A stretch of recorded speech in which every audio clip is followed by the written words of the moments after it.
नमस्कार। बड़ी खबर पर बड़ी और सार्थक बहस के साथ हम लेकर हाजिर हैं 5 की पंचायत में हूं आपके साथ रीमा पाराशर। कहते हैं कि इंसान की जो आदतें होती है ना, चाहे वो अच्छी हो या बुरी हो, जाते जाते जाती हैं, और कुछ आदतें तो ऐसी होती हैं वो छूटती ही नहीं है।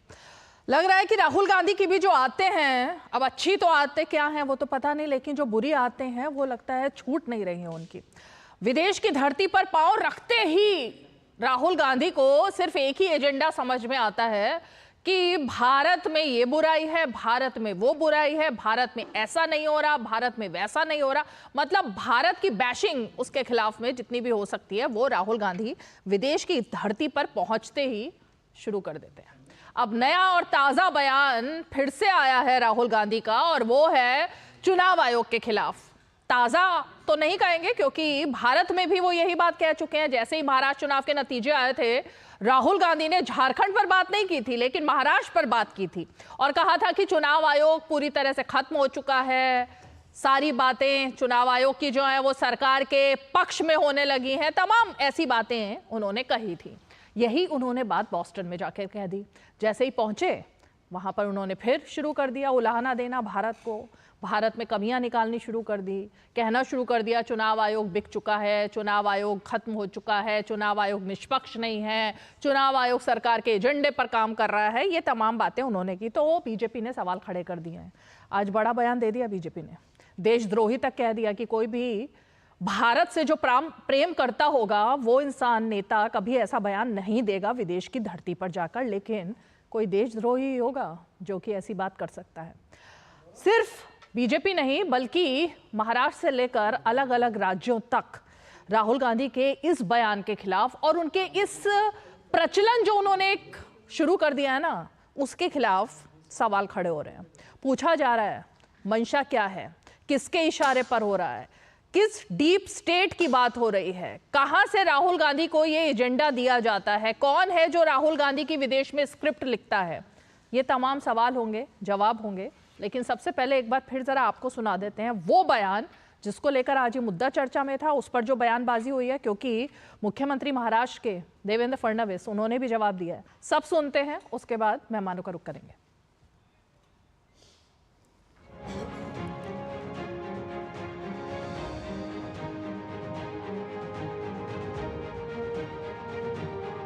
In simple terms, more people voted in the Maharashtra Assembly elections than there are adults in Maharashtra. This is the fact. And the Election Commission gave us a figure, voting figure for 5:30 in the evening. And between 5:30 in the evening and 7:30 in the evening when the polls were supposed to have closed, 65 lakh voters voted. Now, that is physically impossible to happen. मैं राहुल जी से पूछना चाहता हूं, राहुल जी, झारखंड भी तो उसी समय चुनाव हुआ था। क्या आपने इलेक्शन कमीशन के साथ झारखंड में समझौता किया था? आप एक बार सोरेन जी से पूछिए, क्या उन्होंने समझौता किया था इलेक्शन कमीशन से? प्रियंका वाड्रा, उसी चुनाव में जो बाई इलेक्शन हुए थे, उसी समय, उसी कालखंड में जो बाई इलेक्शन हुए थे, उस बाई इलेक्शन में वो जीत के सदन में आई, पैलेस्टाइन का बैग टांग करके। आप बताइए, क्या प्रियंका वाड्रा ने रॉबर्ट वाड्रा की मध्यस्थता से इलेक्शन कमीशन के साथ कोई कॉम्प्रोमाइज किया? अरे जो राहुल गांधी यहां बोलते हैं वो सारी दुनिया में सुना जाता है, जो राहुल गांधी वहां से बोल रहे हैं वो सारी दुनिया में सुना जा रहा है। तो देश और विदेश की धरती नहीं, राहुल गांधी जो सवाल उठा रहे हैं उस सवाल के ऊपर बात करिए ना, कि आपने डकैती डाली हुई है लोकतंत्र के ऊपर। राहुल गांधी जिस प्रकार का बर्ताव कर रहे हैं, उनके चरित्र पर एक सवालिया निशान इसके कारण खड़ा हुआ है। ऐसी चीज़ें करने की जगह वो जनता में जाए, जनता का विश्वास वापस हासिल करे तो वो चुनाव जीत सकेंगे। दुनिया भर में कितनी भी बदनामी करके वो चुनाव नहीं जीत सकते, इससे उनका ही कद छोटा होता जाएगा। तो ये सारी चीजें हैं, जब तक इस देश का इलेक्शन कमीशन निष्पक्ष नहीं होगा, स्वतंत्र नहीं होगा, किसी दबाव से मुक्त नहीं होगा, तब तक लोकतंत्र कैसे जिंदा रहेगा? राजनीति करना है तो देश के अंदर आपका प्लेटफॉर्म है, आपकी पार्टी है, पार्लियामेंट के आप माननीय सदस्य हो, वहाँ रखो, आप जो बात रखना, जैसा कहना कहिए, लेकिन विदेश से कोई देश का नेता ऐसा नहीं, किसी देश का भी, जो आकर के किसी और देश में अपने देश के इस प्रकार के माहौल बनाता है। पर ये कांग्रेस का चरित्र और कांग्रेस के लोगों को चाहिए कि वो अपने नेता को कंट्रोल करें। उन्होंने बल्कि माइल्ड अल्फाज इस्तेमाल किए कि इलेक्शन कमीशन कंप्रोमाइज कर रहा है। मेरा मानना है कि election commission Bharatiya Janata party और उसकी सरकार के दबाव में काम कर रहा है। राहुल गांधी एकदम से थेथराई करते हैं, बोलते ना कुछ लोग थेथर हो जाते हैं कि हम सुधरेंगे नहीं, हम मानेंगे नहीं। और जिस तरीके से उन्होंने अमेरिका में जाकर के महाराष्ट्र के चुनावों के ऊपर चर्चा की, वो और कुछ नहीं, महाराष्ट्र के मतदाताओं का अपमान है। राहुल गांधी को खुलासा करना चाहिए किन देश विरोधी ताकतों के इशारों पे भारत को बदनाम करने के लिए राहुल गांधी बोल रहे हैं। हिंदुस्तान का लोकतंत्र कॉम्प्रोमाइज्ड है, ऐसा केवल देशद्रोही ही कह सकता है, कोई दूसरा नहीं कह सकता।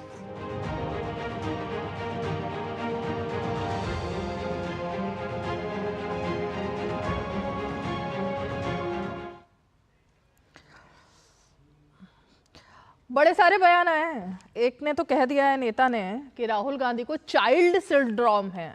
अब ये कौन सा सिंड्रोम है राहुल गांधी को, यही पता जरा लगाएंगे, क्योंकि एक और बात संबित पात्रा ने कही कि कहीं ये ईडी का गुस्सा तो नहीं है जो राहुल गांधी चुनाव आयोग पर निकाल रहे हैं, क्योंकि आज भी सुबह से कांग्रेस के नेताओं ने देश भर में चक्का जाम का जो उनका कार्यक्रम पिछले एक हफ्ते से चल रहा है उसको जारी रखा था। और वो किस लिए था? क्योंकि राहुल गांधी और सोनिया गांधी दोनों जमानत पर हैं।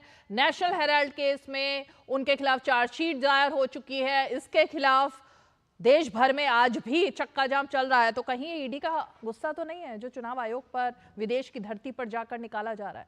चलिए, खास मेहमान हमारे साथ जुड़ गए हैं, परिचय खास मेहमानों का करा देते हैं। हमारे साथ बीजेपी का पक्ष रखने के लिए स्टूडियो में मौजूद हैं आरपी सिंह जी, बीजेपी के नेता और प्रवक्ता।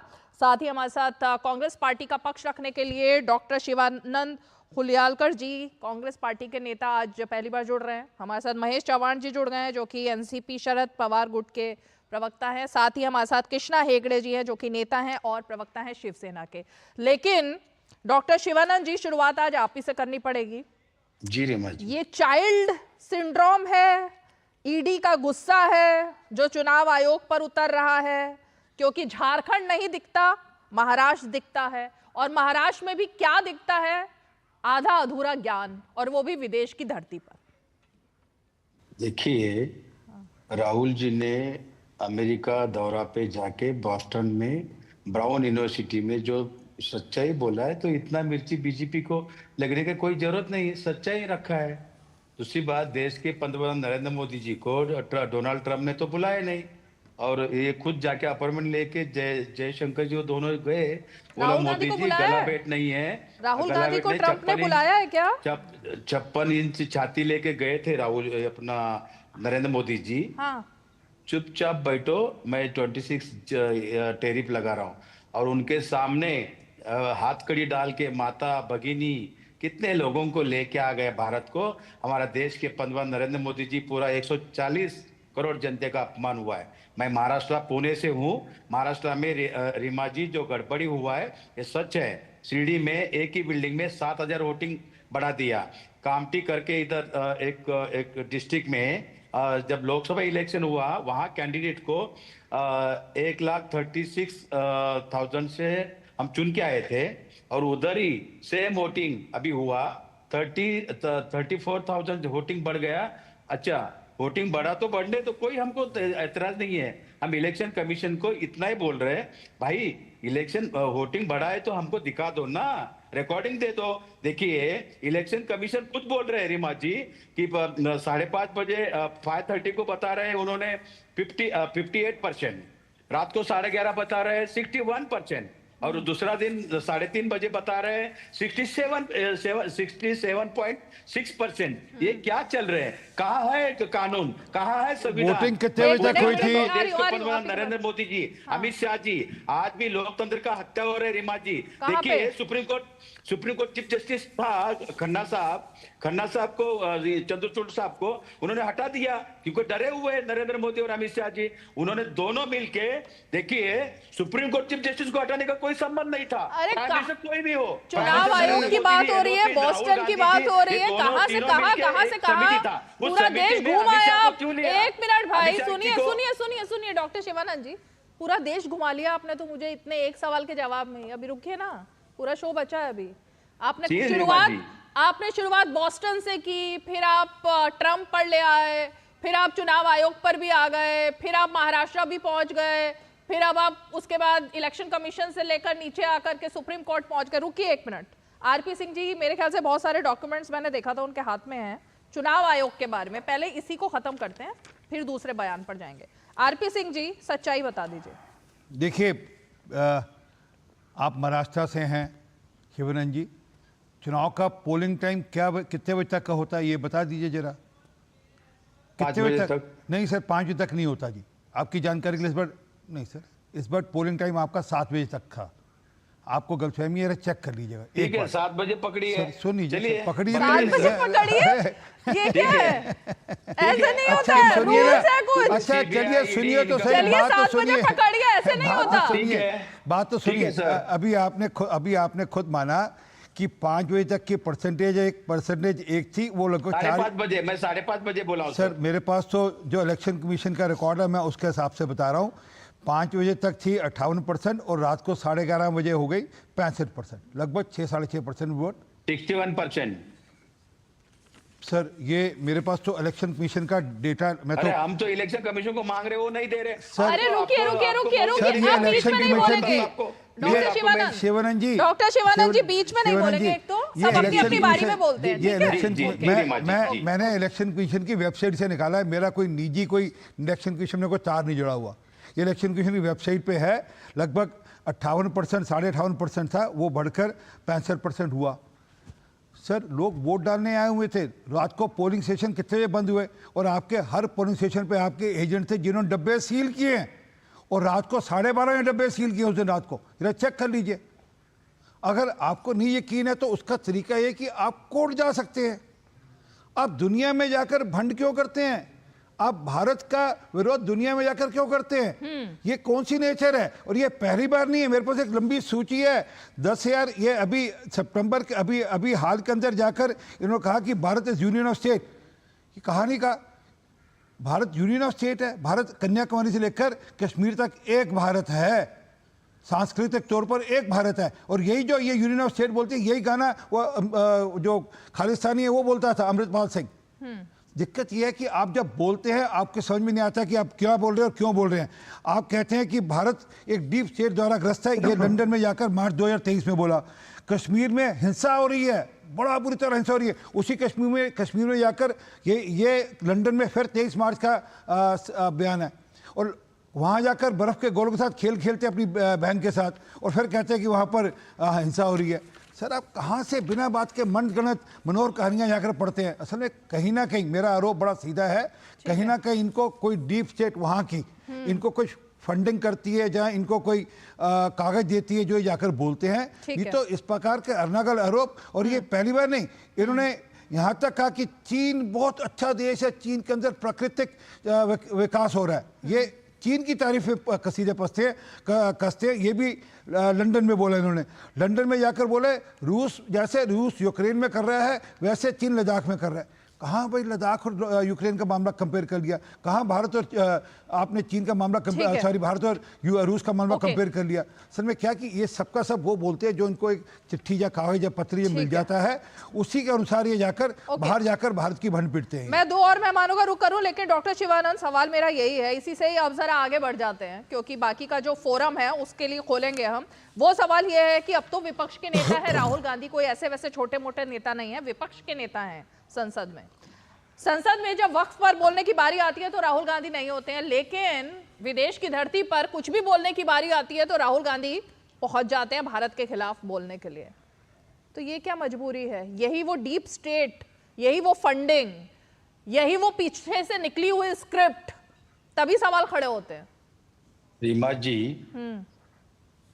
देखिए, संविधान में कहीं भी बात रख सकते हैं। वहां का युवा युवती जो पढ़ रहे, उनके ब्राउन यूनिवर्सिटी में राहुल जी जाके मिले उस चर्चा में ये बात सामने आया। उन्होंने पूछा कि उन्होंने आंसर बताया कि महाराष्ट्र में जो इलेक्शन कमीशन गड़बड़ हुआ है, वहां तो के यहाँ युवा पर- युवतियों को देश के पंतप्रधान का और जयशंकर जी का जिम्मेदारी क्या है? युवा युवती को उधर से अमेरिका भेज रहे थे, कोर्ट में जाके श्याम पित्रोदा पूरा टीम जाके कोर्ट में से स्टे लिया, तभी वहां से बच्चे पढ़ रहे।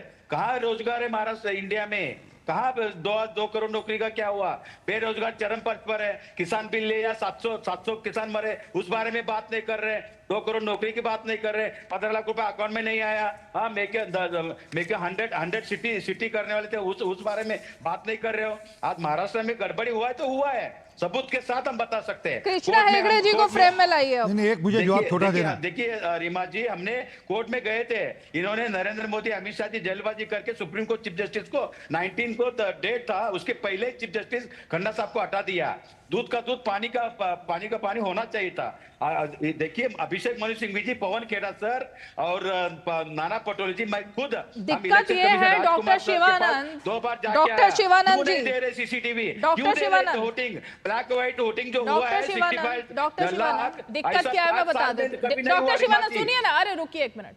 डॉक्टर शिवानंद जी, दिक्कत क्या है जो मैं कृष्णा हेगड़े जी से अब जानना चाहूंगी कि बात एक हो, सिर्फ महाराष्ट्र चुनाव की बात हो, देश में तो उठा ही चुके थे, जवाब भी अभी आरपी सिंह जी ने इलेक्शन कमीशन की वेबसाइट से उठा करके बता दिया कि ये इसी का क्या जवाब है। लेकिन दिक्कत सिर्फ यही नहीं है। कभी कहा जाता है चुनाव आयोग कॉम्प्रोमाइज्ड है, कभी कहा जाता है लोकतंत्र ब्रोकन है, कभी जो कहा जाता है भारत में फुल स्केल का असॉल्ट हो रहा है और भेदभाव और हिंसा बढ़ रही है, कभी कहा जाता है भारतीय संस्थाएं परजीवी हो चुकी हैं और डीप स्टेट भारत को चबा रहा है। ये एक कोई मामूली बयान नहीं है, ये कोई सुप्रीम कोर्ट पर बयान नहीं है। हेगड़े जी, क्या मजबूरी है भाई? एक मिनट रुकिए। झारखंड में भी उसी वक्त पर चुनाव हुआ, वहां पर ऑपोजिशन की फिर से सरकार बनी, लेकिन महाराष्ट्र के साथ ही कोई दिलचस्पी थी क्या राहुल गांधी की? सिर्फ देखिए, मुझे लगता है कि राहुल गांधी कॉम्प्रोमाइज हो चुके हैं। और दूसरी बात यह है कि अभी तक जो महाराष्ट्र में उनको करारी हार मिली है, वो अभी तक वो हार पचा नहीं सके हैं। उसके बाद उसी टाइम पर झारखंड में इलेक्शन हुआ, तभी वहां पर इंडी गठबंधन जीती, हमने कुछ नहीं कहा। उसके बाद दिल्ली में भारतीय जनता पार्टी जीती, कांग्रेस 0 पे आ गई, 0 पे।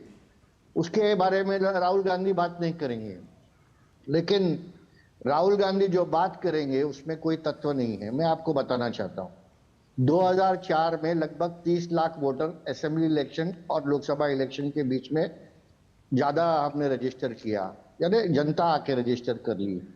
2009 में भी यही आंकड़ा था, 30 लाख के ऊपर वोटर ने रजिस्टर किया। 2014 में भी 30 लाख के ऊपर अधिक वोटर ने लोकसभा इलेक्शन और असेंबली इलेक्शन के बीच में रजिस्टर किया खुद को। तो राहुल गांधी को ये नया आंकड़ा कहां से आया? ये तो हर 5 साल में हो रहा है। तो राहुल गांधी पहला आंकड़ा तो पढ़ के आए कि भाई उसके पहले जो 5-5 साल, 2004 में कांग्रेस जीती, 2009 में कांग्रेस जीती, तो इसी बहाने जीती क्या कि इलेक्शन कमीशन कॉम्प्रोमाइज हुआ और वोटर बढ़े। वो कैसे बढ़े? हमारे मित्र शिवानंद जी ने कहा कि एक बिल्डिंग में 8,000 वोटर बढ़ गए। अरे एक बिल्डिंग में 8,000 वोटर, 7,000 वोटर कैसे बढ़ सकते हैं एक बिल्डिंग में? एक इलाके में आप बोल रहे तो हम फिर भी समझ सकते हैं, लेकिन एक बिल्डिंग में नहीं बढ़ सकते शिवानंद जी। दूसरी बात यह है कि राहुल गांधी को आदत हो गया है कि यहाँ के कोर्ट्स के बारे में, यहाँ के इलेक्शन कमीशन के बारे में, प्रधानमंत्री के बारे में, या फिर आरएसएस के बारे में, दूसरा कोई संस्था के बारे में जाकर विदेश में बुराई करे। मुझे नहीं लगता है कि राहुल गांधी जी जो विपक्ष के नेता है, कांग्रेस के बड़े नेता है, उनको शोभा देती है कि देश के खिलाफ और देश के संस्थाओं के खिलाफ ऐसे विदेश में जाके देश की छवि खराब करे। ये मुझे नहीं लगता ये ठीक बात भी है। दूसरी बात मैं कहना चाहता हूं कि शिवानंद जी ने कहा कि भाई इतना वोटिंग कैसे बढ़ा। हमारा जो सरकार है वो फेसबुक लाइव का सरकार नहीं था और कोई किसी के घर से सरकार हम नहीं चला रहे थे।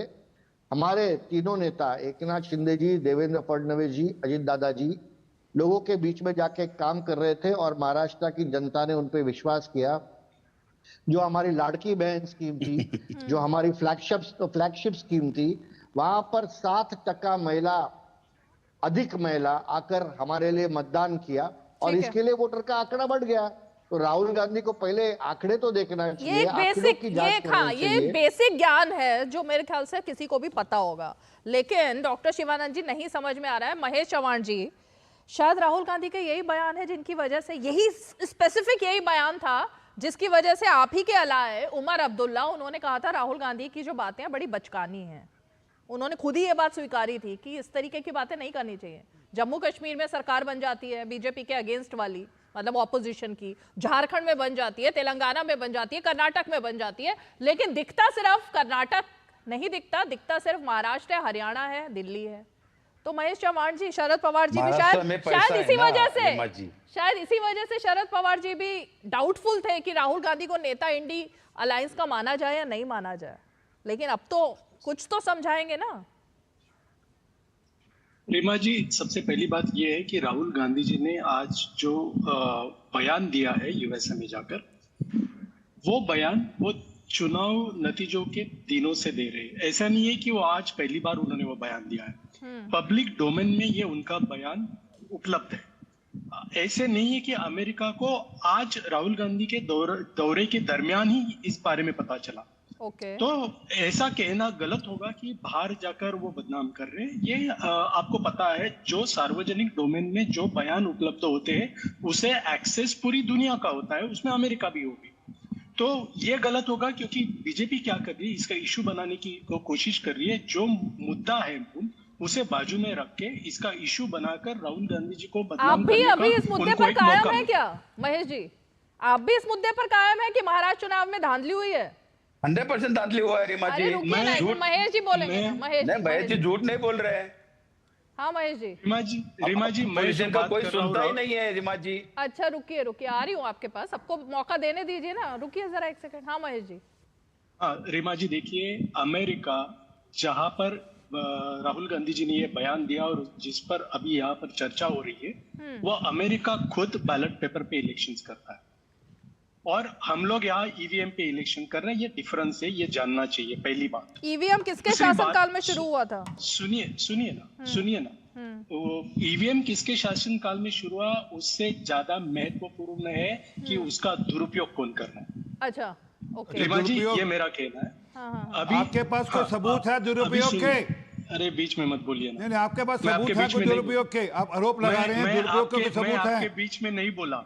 मैंने ये नहीं कहा कि बीजेपी दुरुपयोग कर रही है। मैं ये नहीं कह रहा कि चुनाव आयोग बीजेपी के दबाव में दुरुपयोग कर रही है। आपको क्यों गुस्सा आ रहा है? नहीं, मैं कह रहा हूँ कोई सबूत है। आप आरोप लगा रहे, सबूत है क्या कोई?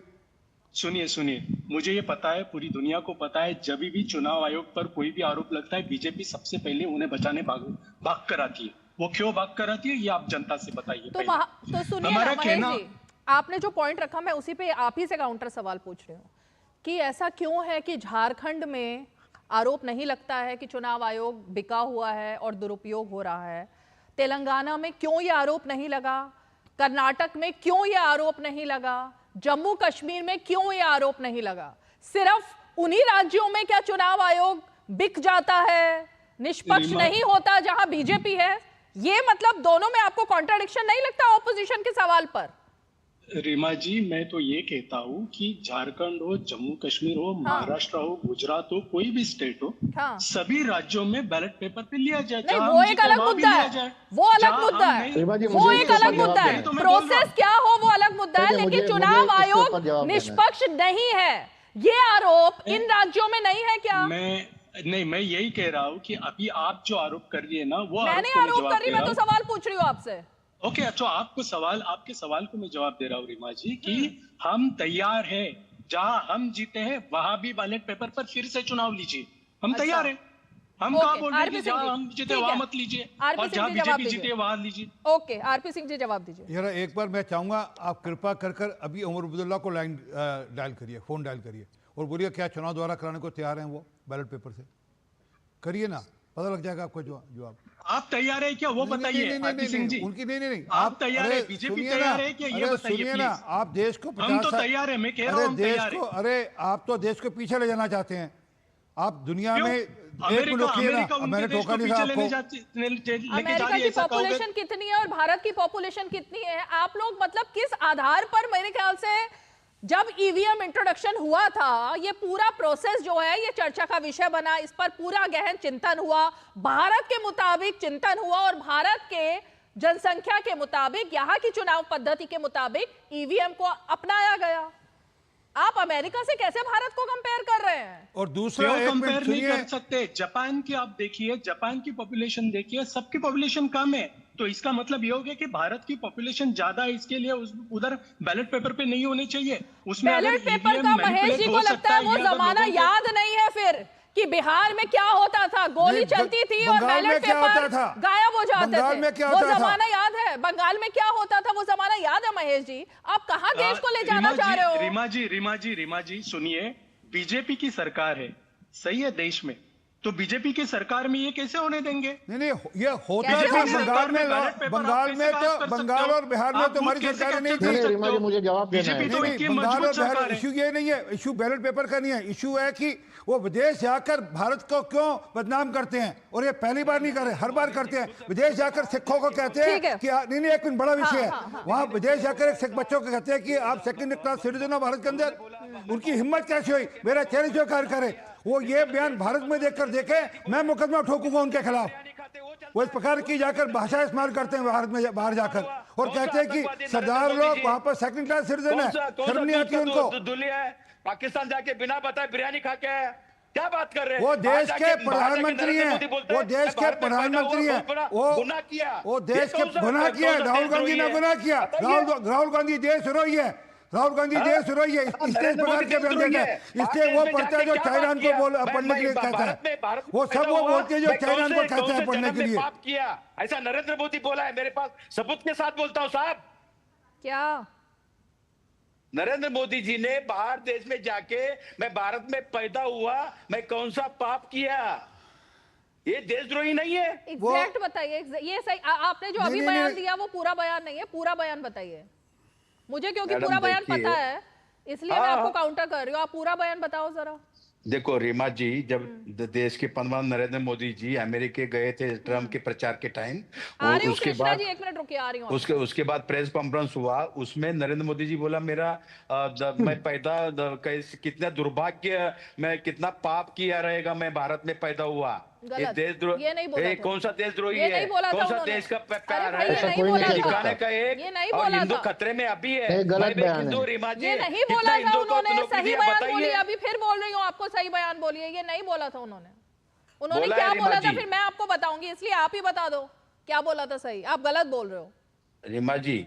देश के पंतप्रधान नरेंद्र मोदी जी ने बाहर कंट्री में जाने के बाद उन्होंने खुद बोला है, नरेंद्र मोदी साहब ने, मैं भारत में पैदा हुआ, मैं कौन सा पाप क्या बोला है? आप बोलिए कृष्णा जी, जवाब दीजिए, फिर आती हूँ जी। देखिए, ये सब बेफुजूल की बातें, इसके अंदर मैं गिरना नहीं चाहता हूँ। जो राष्ट्रवादी कांग्रेस के प्रवक्ता ने कहा है मैं उसके ऊपर जवाब दूंगा। उन्होंने तुलना की यूएसए और भारत की। यूएसए में प्रेसिडेंशियल सिस्टम ऑफ इलेक्शंस है, वहां पर 2 पार्टी है, 2 कैंडिडेट है। यहाँ पर 500 पार्टी है, हजारों कैंडिडेट है, हजारों इंडिपेंडेंट कैंडिडेट भी है। तो यहाँ पर बैलेट करो, वो तो था, वो तो कांग्रेस लेके आई ईवीएम। तो कांग्रेस को किसने बोला तभी ईवीएम लेके आने के लिए? और इतने साल आप ईवीएम से जीते हैं, आपने वहां पर ईवीएम मैनिपुलेट करके जीता था क्या इतने साल? नहीं, जब ये भारत का इलेक्शन हुआ था, जब पार्लियामेंट का इलेक्शन हुआ, तब क्या बोले थे ये? हमने भाजपा को हरा दिया, हमने भाजपा को हरा दिया। आपके नेता कहते थे ना हमने भाजपा को हरा दिया था, उसी ईवीएम पे भाजपा को हराने की गाना गाते थे आप कि हमने भाजपा की 240 सीटें आई है, हमने भाजपा को हरा दिया। हालांकि कुल अपनी 99 आई थी, हमारी 240 आई थी और सरकार हम बना कर रहे थे। फिर भी हमको कहते थे प्रवक्ता साहब भूल गए, डबल इंजन सरकार, नीतीश बाबू हो गया,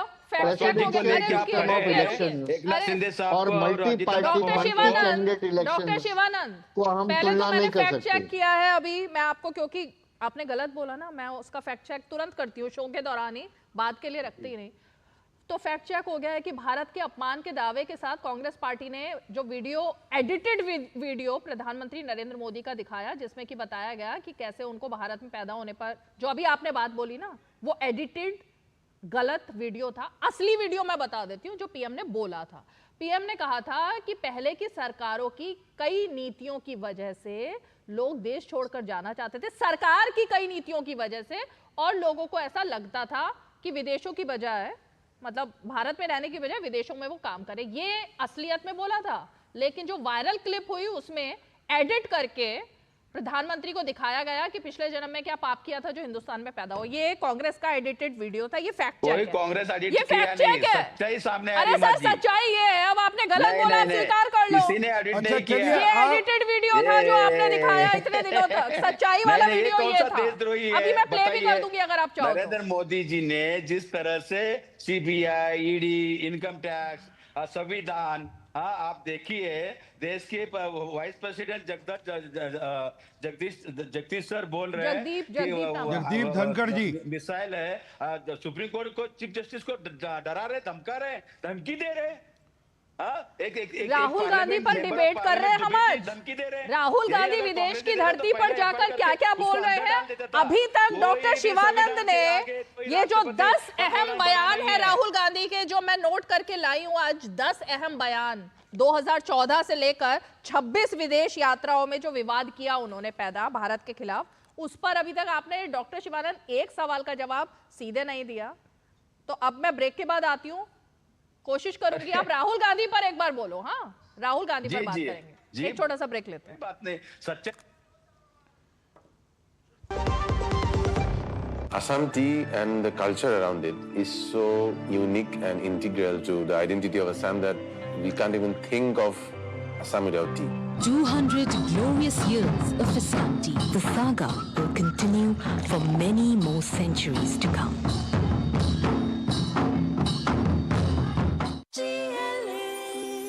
जो लक्ष्य चुना था समझ आने लगा है। GLA यूनिवर्सिटी, उच्च लक्ष्य की निश्चित प्राप्ति। चलिए कृष्णा हेगड़े जी, उसके बाद दोबारा से शिवानंद जी और महेश जी। कृष्णा जी बोलिए। देखिए, हमारे देश का जो गौरव है, जो मान है, वो नरेंद्र मोदी जी के नेतृत्व में बढ़ा है। और आज हम, पहले थर्ड वर्ल्ड कंट्री कहलाते थे, आज हम सुपर पावर कहलाते हैं।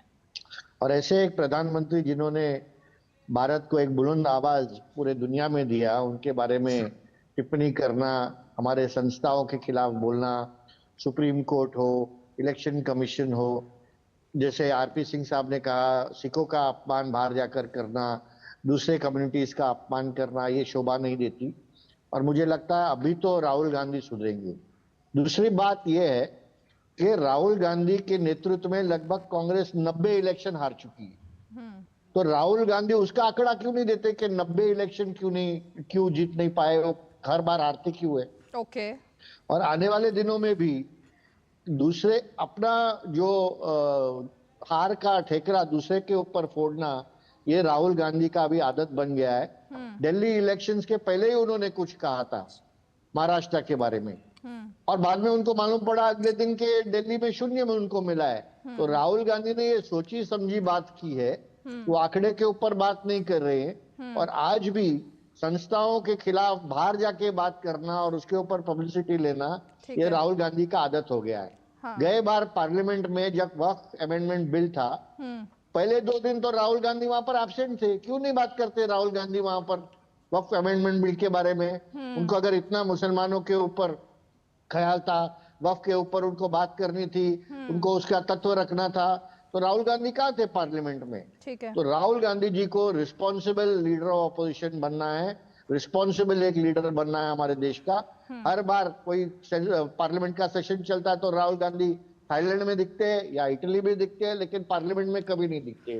तो जनता भी पूछ रही है राहुल गांधी क्या चाहते हैं। इसी पॉइंट पर जवाब दीजिए डॉक्टर शिवानंद, इसी पॉइंट पर जो उन्होंने सवाल खड़े किए कृष्णा जी ने, इसी पॉइंट पर जवाब दीजिए। देखिए, कृष्णा सर का, उनका ही नेता जो एकनाथ शिंदे साहब है, उनको ही तोड़ने, उनका नेतृत्व में महाराष्ट्र में इलेक्शन किया, उनको सीएम बनाते बोला, अमित शाह जी ने उनको फंसाया गया। अब उनके अभी सिर्फ शरद पवार साहब ने एक एनजीओ के माध्यम से शिंदे साहब का सत्कार किया, तो पूरा महाराष्ट्र ने, भारत में भूचाल उठ गया। अभी जो उद्धव ठाकरे, राज ठाकरे दोनों एक साथ आए हुए हैं, मेरे मित्र कृष्णा सर को मैं बोलना चाहता हूँ, थोड़ा अलर्ट रहिए, क्योंकि उद्धव ठाकरे जी का अगर देश के राहुल गांधी कहाँ है इस पूरी डिबेट में? अरे मैं कहाँ बोलने गए राहुल गांधी? मैं आता हूँ राहुल गांधी जी के पास। कहाँ है? भारतीय जनता रीमा जी, भारतीय जनता पार्टी के पास 105 विधायक थे। 90 इलेक्शन हमारे हरा पास हुआ 38 वो डिबेट का विषय नहीं है मेरा। महाराष्ट्र चुनाव पर मैं बहुत डिबेट कर चुकी हूँ, उसके नतीजों पर भी कर चुकी हूँ, वो मेरा विषय नहीं है भाई। डॉक्टर शिवानंद जी, राहुल गांधी, मैंने आप सबको ब्रेक लेने से पहले ही बोला था कि राहुल गांधी के इन 10 बयानों पर मुझे बात करनी है। अभी तक हम एक बयान पर बात नहीं कर पाए, अब जरा ये 5 बयान पर बोलिए। एक सेकंड। डीप स्टेट भारत को चबा रहा है, भारत की तुलना पाकिस्तान से की जाती है, मोदी देशभक्त नहीं है, नोटबंदी अगर मेरे समय में होती और जिस तरह की अर्थव्यवस्था चल रही है तो मैं कूड़ेदान में, अगर मैं प्रधानमंत्री होता तो मैं इसको कूड़ेदान में फेंक देता।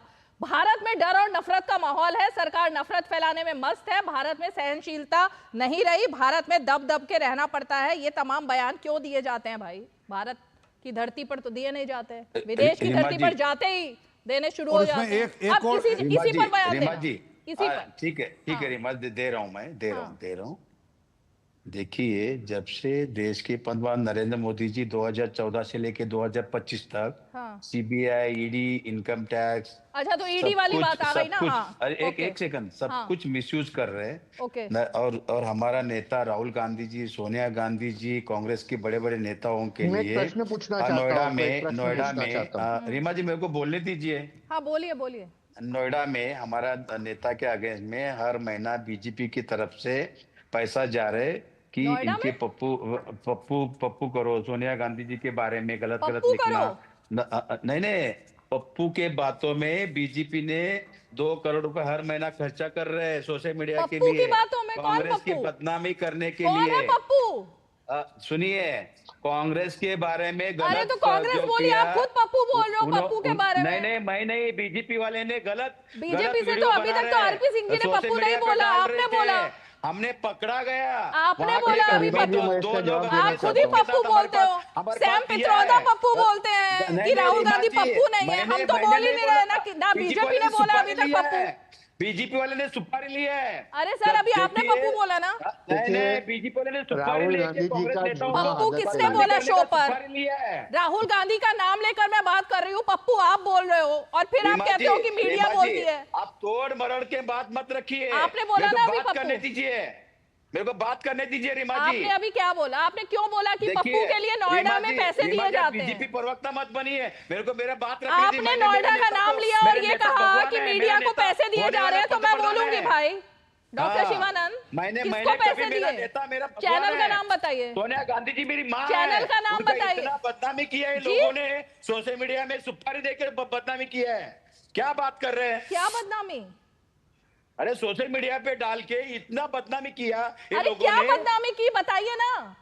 हाँ, यही कांग्रेस के बारे में गलत लिखना, सोनिया गांधी के बारे में, राहुल गांधी जी के बारे में, कांग्रेस के बड़े बड़े मल्लिकार्जुन खड़गे साहब के बारे में गलत लिखना, दुष्परिणाम दुष्प्रचार करना, यही इनका सिस्टम है। आज भी कोई भी मीडिया में आपको धन्यवाद देता हूँ। अरे रीमा जी, मैं मणिपुर का मुद्दा मैंने उठाया, टाइम्स ऑफ इंडिया में आया, चैनल के माध्यम से आवाज उठाया, तभी नरेंद्र मोदी, अमित शाह जी ने एक मीटिंग बुलाया, एडिशनल सेक्रेटरी। तो बेसिकली डॉक्टर शिवानंद, आपका पॉइंट ये है कि भारत की मीडिया राहुल गांधी को नहीं सुन रही, डॉक्टर शिवानंद को नहीं सुन रही, इसलिए विदेश की धरती पर जाकर वहां के अखबारों में उनको कम किया। अरे भाई सुन तो लो, का कर्जा कम किया, बताइए। ठीक है। तो बेसिकली फ्रस्ट्रेशन ये है ना डॉक्टर शिवानंद, मुस्लिम बातों का इतना बड़ा। डॉक्टर शिवानंद, प्रॉब्लम इसी बात की है ना कि यहाँ की मीडिया आपको तवज्जो नहीं दे रही। आप ये आरोप लगा रहे हैं कि भारत की मीडिया राहुल गांधी को तवज्जो नहीं दे रही। देखिए, लेकिन इसीलिए विदेश की धरती पर उनको आसरा लेना पड़ रहा है, ये कह रहे हो आप? सच्चाई बोला है तो इतना मिर्ची लगने का बीजेपी को कोई जरूरत नहीं। बीजेपी तो कुछ बोल ही नहीं रही। मैं जवाब देना चाहता हूँ। हमने तो सच्चाई रखा है, इलेक्शन में गड़बड़ी हुआ है तो हुआ है। इलेक्शन कमीशन आज देखिए रीमा जी, 1 मिनट मेरे को बोलने दीजिए।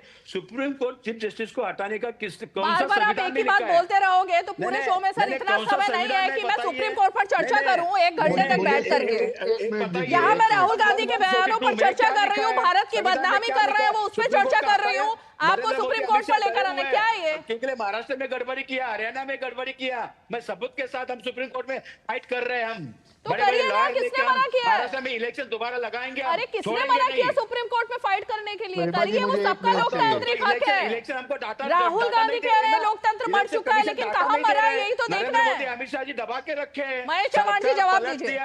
अरे रुकिए, फिर सबको देखो, आज हमको तकलीफ दे रहे हैं, कल उनको भी तकलीफ। महेश चौहान। रीमा जी आपने ब्रेक पे जाने से पहले एक फैक्ट चेक किया। वो फैक्ट चेक में आपने ये बताया कि नरेंद्र मोदी जी विदेश में जाकर पिछली सरकारों ने की गलत नीतियों की वजह से लोग विदेश में नौकरियां करने जा रहे, ऐसा बोला। तो इसमें नरेंद्र मोदी जी ने पिछली सरकार की कौन सी तारीफ की? अगर नरेंद्र मोदी जी सरकारों के बारे में विदेश में जाके बातें कर सकते हैं तो राहुल गांधी क्यों नहीं कर सकते? सवाल ये है, सरकार के बारे में करे ना, कौन रोक रहा है? सरकार के बारे में करे, कौन रोक रहा है? आप भारत की जो संवैधानिक संगठन है, संस्थाएं हैं, उनको जाकर क्यों कोसते हैं? आप आर्मी को कोसते हैं, आप इलेक्शन कमीशन को कोसते हैं। असल में मूल बात पे आओ। दिक्कत ये है आप सबकी आवाज दबाते हो, हमारी दबाओगे इधर, उस पर जवाब देना है। ईडी की आप संसद में भी आवाज दबाओगे, उधर भी किसी को बात नहीं करने देंगे, डिबेट में सबकी आवाज दबाओगे। जवाब बनता नहीं है। नरेंद्र मोदी जी बाहर जाकर अगर देश के खिलाफ बात करे, सरकार के खिलाफ बात करे तो वो सही है, संस्थाओं और राहुल गांधी जी करे तो गलत है। ये कौन सा न्याय हुआ? अच्छा ठीक है, बोलिए महेश जी, बोलिए आप। मेरा कहना यही है कि महेश जी की ये बहुत अच्छी आदत है, वो कभी किसी के बीच में नहीं बोलते। अपनी बारी का चाहे आधे घंटे बाद उनके पास आए, एक ही सवाल ले उनसे, लेकिन अपनी बारी का इंतजार करते हैं महेश जी, इसलिए उनके बीच में भी प्लीज एक बार बोलने देंगे उनको। रीमा जी थैंक यू वेरी मच। मैं सिर्फ इतना कहना चाहता था कि अगर नरेंद्र मोदी जी बाहर जाके सरकारों के गलत नीतियों के बारे में बात कर सकते हैं तो राहुल गांधी जी क्यों नहीं कर सकते? क्या गलत क्या सही यह जनता तय करेगी, लेकिन उनको बात करने का अधिकार है। उनको अगर लगता है कि कोई बात गलत है, सरकार की कोई नीतियां गलत है, तो वो सामने रख सकते हैं। महेश जी मेरा अब एक इतना ही मिनट, मैं ही आपको काउंटर कर रही हूँ इसी बात पे। आरपी सिंह जी नहीं बोल रहे, मैं ही बोल रही हूँ। अभी जो उन्होंने बात की वही पॉइंट वही है। सरकार की नीतियां एक अलग बात होती है, पूर्व सरकारों की नीतियां या करंट सरकार की नीति, और ये कहना कि भारत में सहनशीलता नहीं रही, भारत में नफरत फैला रही है सरकार, भारत में डर और नफरत का माहौल है, भारत में और देश के चुने हुए प्रधानमंत्री जो लगातार चुने जा रहे हैं तीसरी बार, और अभी तक उनका ट्रैक रिकॉर्ड मुख्यमंत्री से लेकर प्रधानमंत्री तक का बिना हारे हुए जनता का समर्थन उनको मिला है। इससे तो आप इनकार नहीं करेंगे ना? उनके बारे में कहा जाए कि वो देशभक्त नहीं है, मोदी देशभक्ति नहीं है, ऐसे ऐसे बयान, और भारत की तुलना फिर पाकिस्तान से कर दें, चीन की तारीफ कर दें, ये कह दें कि चीन की जो सेना है वो हमारे सैनिकों को पीट पीट कर खदेड़ रही है। ये किसी सरकार की नीतियों की बुराई नहीं की गई है, ये देश की संस्थाओं, देश का जो एक अपनापन है ना, भाईचारा है, उस पर सवाल खड़े किए गए हैं महेश जी। रीमा जी मैं फिर से बोलना चाहूंगा कि राहुल गांधी जी विदेश में जाकर वहां क्या बोलते उससे देश की प्रतिमा नहीं बनती। देश की प्रतिमा जो बनती है, देश में क्या हो रहा है, या पूरे दुनिया को उसका एक्सेस है, पूरी दुनिया को मालूम है हमारे देश में क्या हो रहा है। इसके लिए मैं नहीं इस झंझट में पड़ना चाहता राहुल गांधी जो बोल रहे वो सही है या गलत है। मैं अभी ये कहना चाह रहा हूँ कि अगर राहुल गांधी बोले तो गलत, नरेंद्र मोदी जी बोले तो सही, ये नहीं होना चाहिए। दूसरी बात मैं यहाँ पर यह कहना चाहूंगा कि अगर नरेंद्र मोदी जी ये बोलते कि पिछली सरकारों की गलत नीतियों की वजह से लोग विदेश जा रहे भारत में रहने की बजाय, तो 15 साल हुए अब देश में नरेंद्र मोदी जी का राज्य है, क्यों वो बाहर विदेश में गए हुए लोग वापस नहीं आ रहे इंडिया में? आपने उन्होंने तो आना चाहिए ना। अब तो यहाँ पर अभी 11 साल ही हुए हैं, आपने तो 15 साल जो भी कुछ है अभी तो 15 साल होएगी ना, अभी 5 साल और करेगी सरकार में जवाब दे रहे हैं। ओके जी धन्यवाद। मैं शरद पवार जी का, माननीय शरद पवार जी का एक बयान पढ़कर सुना रहा हूँ महाराष्ट्र के चुनाव के रिजल्ट्स के बाद का। उन्होंने बोला कि महाराष्ट्र के चुनाव की हार हम महिलाओं के कारण से हारे, वो ईवीएम के कारण नहीं बोल रहे। वो कह रहे हैं कि उनकी जो स्कीम थी, हमारी जो स्कीम थी वो ज़्यादा, ये मैं अंग्रेजी का बयान है, पढ़ देता हूँ। Maharashtra assembly poll results are not on expected lines, will study reasons and go to people, this is the people's decision, women's participation in large number could be reason for Mahayuti sweep in Maharashtra poll. ठीक है, वो EVM को आरोप नहीं लगा रहे थे। ये है शरद पवार जी का और राहुल गांधी का फर्क। परंतु जो मूल बात है, मूल बात यह कि आप विदेश की धरती पर जाकर क्यों ये सब इस प्रकार के बयानबाजी करते हैं कि भारत के अंदर लोकतंत्र को खतरा है। आप कहते हैं कि आप इंटरफेयर करो, आप विदेशी जो कंट्रीज हैं या जो ताकतें हैं उनसे आप इंटरफेरेंस की बात करते हैं कि आप हमारे यहाँ आकर डेमोक्रेसी बचाइए। अरे क्या बात कर रहे हो? और उसके चलते फिर सोरस आते भी हैं, उसके संबंध भी साबित हो जाते हैं, किस किस एजेंसी के थ्रू पैसे आते हैं। तो डीप स्टेट का सहारा तो ये लेते हैं और यहाँ पे डीप स्टेट की बात करते हैं। और चाइना से क्या संबंध है, जो चाइना की इतनी तारीफ करते हैं बाहर जाकर भी, विदेश जाकर भी चाइना के गीत गाते हैं। डॉक्टर शिवानंद, समझ से बाहर है। देखिए रीमा जी, मेरे मित्र अभी बीजेपी प्रवक्ता साहब जो बोल रहे थे, देखिए देश के प्रधानमंत्री नरेंद्र मोदी जी जाते हैं महाराष्ट्र में शरद पवार जी का बयान के बारे में बता दीजिए, आपके सहयोगी हैं, आपके सीनियर सहयोगी हैं। एक सेकंड, मेरे को रीमा जी ने बोला, 1 मिनट मेरे को बात करने दो। देखिए देश के प्रधानमंत्री नरेंद्र मोदी जी यूक्रेन जाइए, ऑस्ट्रेलिया जाइए, अमेरिका जाइए, जापान, इटली, किधर भी, पाकिस्तान जाइए, उधर जाके बोलते हैं भारत में पैसा लगा दो, मैं बिजनेस करेंगे अच्छा। तो फिर तभी देश का कहाँ जाता है? देश का अपमान नहीं होता है?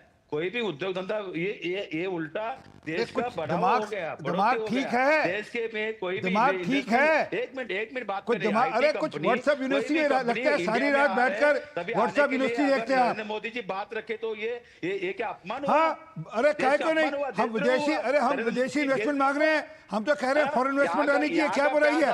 दुनिया भर के देश फॉरेन इन्वेस्टमेंट देखते हैं, आपकी तरह नहीं है जब सरकारें भी का कटोरा लेकर जाती थी। अदानी का बिजली अरे भाई डॉक्टर शिवानंद, देशद्रोह नहीं है। पाकिस्तान में जाकर के कब प्रधानमंत्री नरेंद्र मोदी ने कहा कि हमें बिजनेस दीजिए, ये कब हुआ था? नहीं, बिना बताए बिरयानी हमारे खाने गए थे। एक मिनट, आपने कहा पाकिस्तान जाके कहते हैं पैसा लगाइए भारत में और भारत को काम दीजिए, ये कब हुआ था? पाकिस्तान में जाके कहा कि पैसा लगाइए भारत में? नहीं, पाकिस्तान का पैसा तो लिया। आपने अभी पाकिस्तान का नाम लिया ना कि पाकिस्तान जाकर बोलते हैं कि पैसा लगाइए भारत में, ये कब हुआ था? नहीं, पाकिस्तान से पैसा तो लिया है, भारत में लिया है या नहीं लिया वो अलग बात है। अरे लिया है ना। लेकिन मैं ये पूछ रही हूँ, प्रधानमंत्री ने ये कब कहा पाकिस्तान जाकर कि भारत में पैसा लगाइए आप? नहीं, रीमा जी, उसमें देशद्रोही नहीं है। हाँ? उनका पैसा खा रहे हैं, ये इसमें क्या गौरव है? दोनों बातों में अंतर है डॉक्टर शिवानंद, आप कहीं की बात कहीं से जोड़कर कहीं का कहीं कुछ बना रहे हो। देश के प्रधानमंत्री नरेंद्र मोदी जी अमेरिका, इटली, चलो आप पाकिस्तान आप बोल रहे तो छोड़ देते हैं। चलिए, मैं बोल रही हूँ छोड़ देते हैं, नहीं सच्चाई बोलिए प्लीज। नहीं, मैं भी सच्चाई बोल रहा हूँ। पाकिस्तान का पैसा इंडिया में आया, ये कौन सा देशद्रोही है? कौन सा भारत रत्न मिला मोदी साहब को? कौन सा भारत रत्न मिला? आपका पॉइंट ही नहीं समझ पा रही मैं, आपका पॉइंट है क्या? रीमा जी, देश के प्रधानमंत्री नरेंद्र मोदी जी पाकिस्तान से प्यास भारत के लिए लिया, प्यास। अरे भाई पॉइंट क्या है? पॉइंट वो उधर देश का अपमान नहीं हुआ न। राहुल गांधी अगर कुछ बात रखे तो उल्टा गौरव की बात है। सच्चाई रखने के बाद बीजेपी को या किसी को भी मिर्ची लगने की जरूरत ही नहीं है। क्या ऐसा कौन सा देशद्रोही गुनाह किया? सच्चाई पूछा तो बोला। उल्टा नरेंद्र मोदी जी ने देश के जाके अपमान किया। उन्होंने, ट्रम्प ने तो बुलाया नहीं, अंबानी फैमिली आप वही बात बुलाया था रिपीट कर रहे हो, रिपीट कर रहे हो आप। कोई नई बात बताओ जल्दी से, कोई नई बात है जवाब देने। अच्छा रीमा जी, वही रिपीटेशन है। आज भारत के अंदर कौन आया है? वक्फ बोर्ड की बात कर रहे थे। मैं आपसे ये जानना चाहती हूँ कि जो आरोप लगाए जा रहे हैं, जॉर्ज सोरोस से लेकर डीप स्टेट से लेकर, कहां से स्क्रिप्ट लिखी जाती है?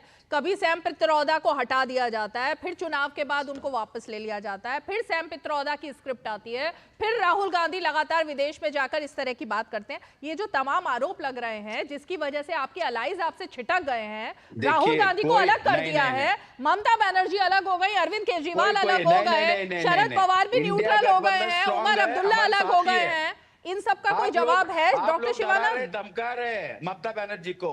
आप आज यूपी में देखिए अखिलेश जी, हाँ कल ही आगरा में आके चले गए, क्या मैसेज दिया कौन सा नौकरी दिया 10 साल में? इतना अच्छा नरेंद्र मोदी जी काम किया तो उद्धव गुट क्यों तोड़ा? वो शरद पवार गुट क्यों तोड़ा? महाराष्ट्र में गड़बड़ी किया है, हमको पता है। सबूत के साथ हम ये बात तो महेश जी भी नहीं बोल रहे हैं, आप बोल रहे हो उनके बिहाफ पे। महेश जी बोलते तो समझ में आता है कि उनको कुछ वो है। देखिए रीमा जी, सिंपल है। राहुल गांधी जी ने अमेरिका में जो बात रखे, सच्चाई रखा है, सच्चाई बात है। कृष्णा जी जवाब दे रहे हैं। ओके, फिर महेश जी। कृष्णा जी, देखिए, शिवानंद जी ने बोला पाकिस्तान से प्याज आया, महाराष्ट्र में हमने प्याज को काटा, इलेक्शन के दौरान काटा, राहुल गांधी के आंख में आंसू आ गए और रोने लगे, अभी तक रो रहे बेचारी। वो प्याज का ही कमाल है। दूसरी बात है कि जैसे आरपी सिंह जी ने कहा कि 7% हमारे जो महिला बहन है उन्होंने वोटिंग किया, इंक्रीज हुआ, हम जीत के आए।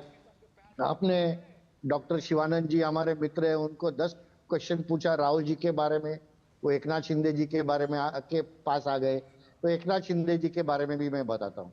एकनाथ शिंदे जी हमारे पास 38 एमएलए थे, बीजेपी के पास 105 एमएलए थे, मुख्यमंत्री एकनाथ शिंदे जी बने। उसके बाद हमारे पास 60 एमएलए आए, बीजेपी के पास 120 के ऊपर आए, मुख्यमंत्री देवेंद्र फडणवीस जी बने, उप मुख्यमंत्री फडणवीस अपना हमारे एकनाथ शिंदे जी और अजित दादा बने। तो इसमें क्या प्रॉब्लम है? हमारा तो महायुति कोऑर्डिनेशन में चल रहा है।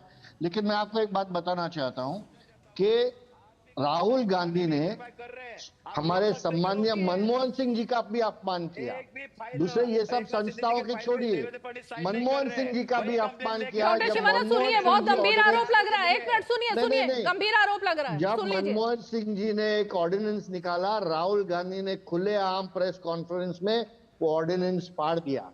तो राहुल गांधी खुद के जब प्राइम मिनिस्टर का अपमान करते हैं तो उनसे अब दूसरे क्या अपेक्षा कर सकते हैं?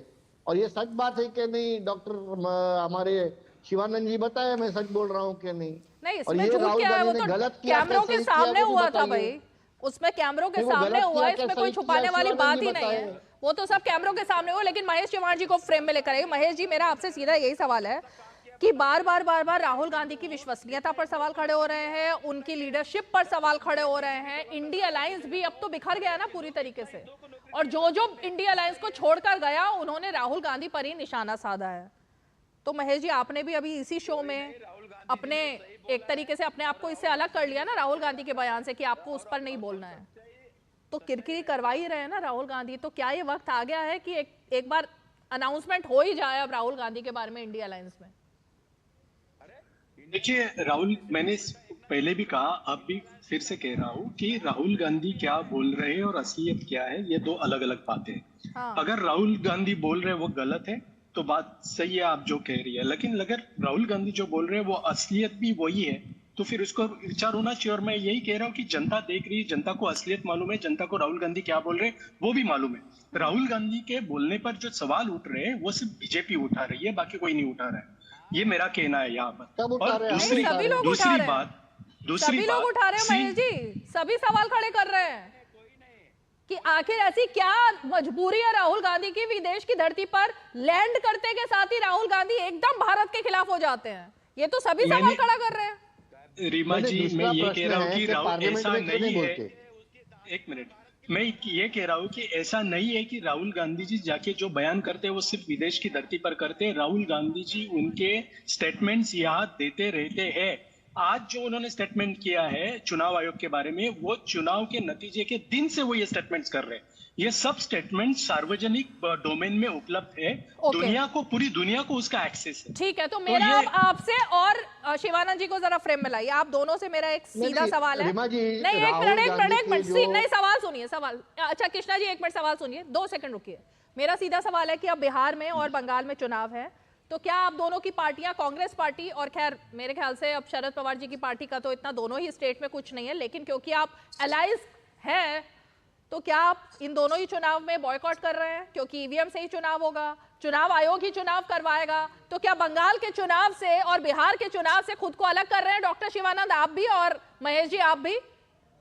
देखिए रीमा जी, हमारा नेता राहुल गांधी जी ने पार्लियामेंट हाउस में खुद खड़े होके बोले हैं, हाँ। इलेक्शन का इसका सब अपोजिशन इंडिया गठबंधन सब मिलके जो भी है दूध का दूध पानी का पानी कीजिए, उसके बाद मामला है। लेकिन क्या चुनाव में खड़े होंगे बिहार में या नहीं? लोकसभा स्पीकर ने एक्सेप्ट किया है, क्योंकि चुनाव आयोग तो वही रहेगा ना, चुनाव आयोग तो करवाएगा चुनाव।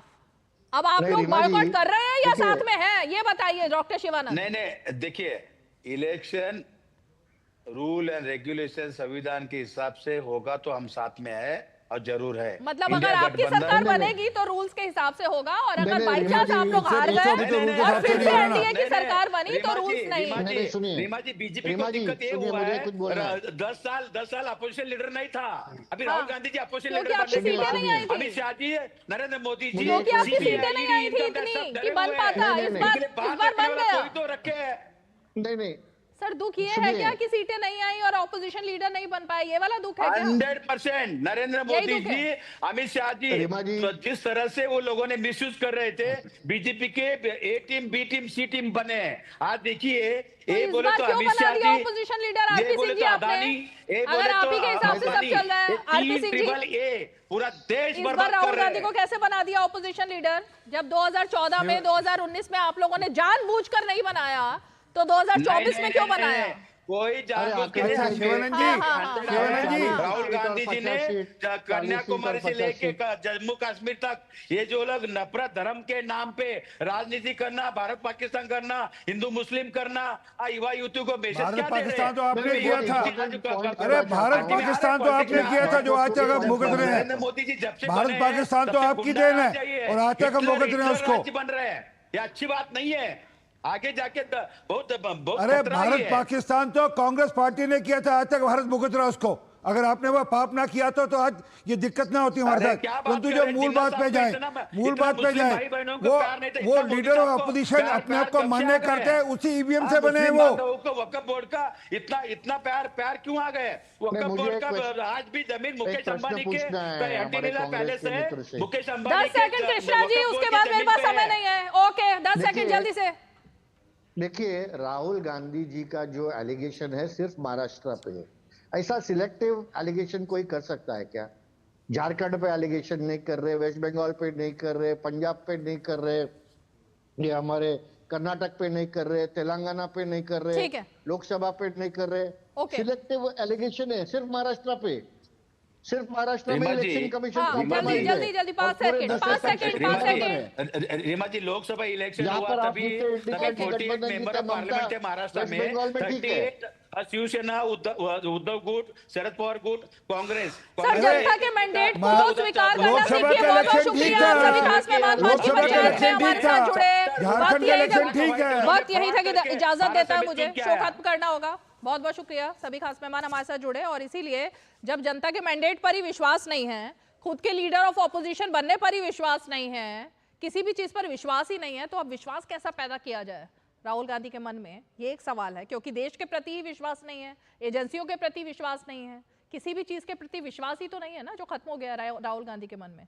अब इस विश्वास को कैसे जागृत करें, ये तो उनको खुद ही सोचना पड़ेगा। बहुत बहुत शुक्रिया। 5 की पंचायत में आज इतना ही, कल फिर होगी मुलाकात, तब तक के लिए हमें दीजिए इजाजत। नमस्कार।